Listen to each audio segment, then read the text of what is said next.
Well, good morning, church. I'm Pastor Dave, and this is the musing for May the 12th. Now, last week I started in on some questions that came up in my Tuesday morning men's Bible study, questions about prayer, and I want to continue with some of that today. The group's second question centered on the fact that since God is all-knowing, that He knows our needs and our wants and our concerns before we speak them. In fact, even before we are aware of them ourselves. God is never surprised by what we bring to Him in prayer. And yet we are encouraged, even commanded, to bring everything to God. All our praise, all our gratitude, all our fears, all our hopes, and to present them to God. Why?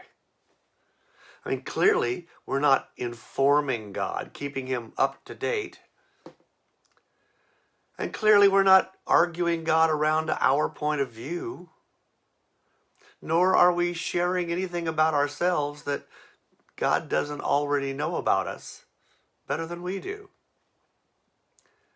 So what's the point?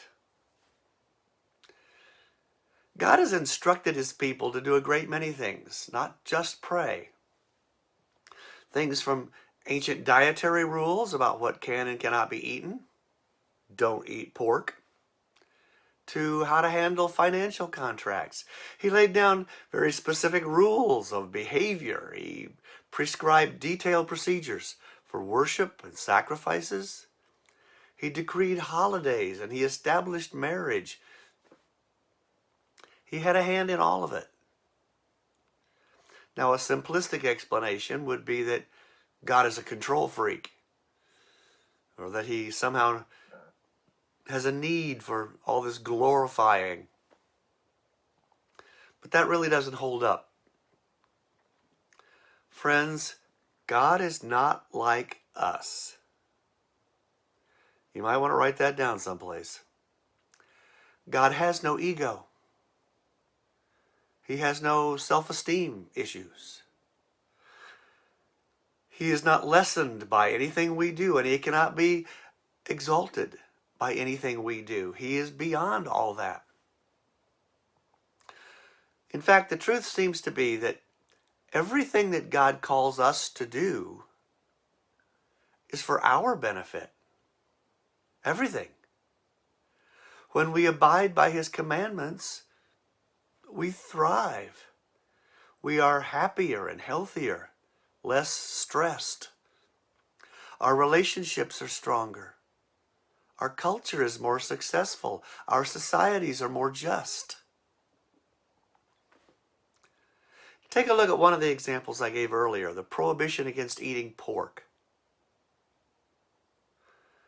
Does God not like pigs?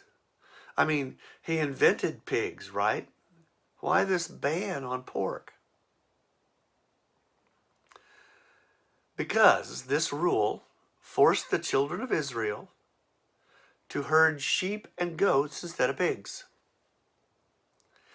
You see, the newly freed Hebrews were just coming out of centuries of slavery, and God knew that for a long time they were going to be nomadic, living off the land. And for nomads, food was always a scarce resource. Herding goats and sheep greatly increases your available food supply because goats and sheep eat things that we can't. In effect, they turn weeds and grass into meat and milk.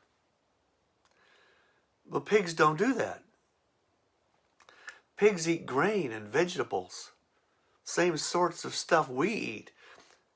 In essence, they turn one kind of human food into another, but they don't increase the total food supply. Ergo, sheep and goats, not pigs. God commands, His children benefit. Prayer is in that same category. God says do it, and when we obey, we reap the benefits. And the fundamental benefit seems to be this.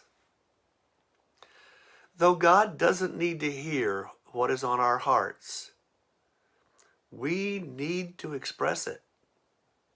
We need to go through the process of telling God. It's just the way we're wired. Praying makes us feel heard and cared about. It helps us to clarify for ourselves at times what we are feeling and thinking. And it helps us to get into alignment with God in our will and our desires. Prayer is not for God. Prayer is for us. And it's just one more way that our Father blesses us. And may He continue to bless you all.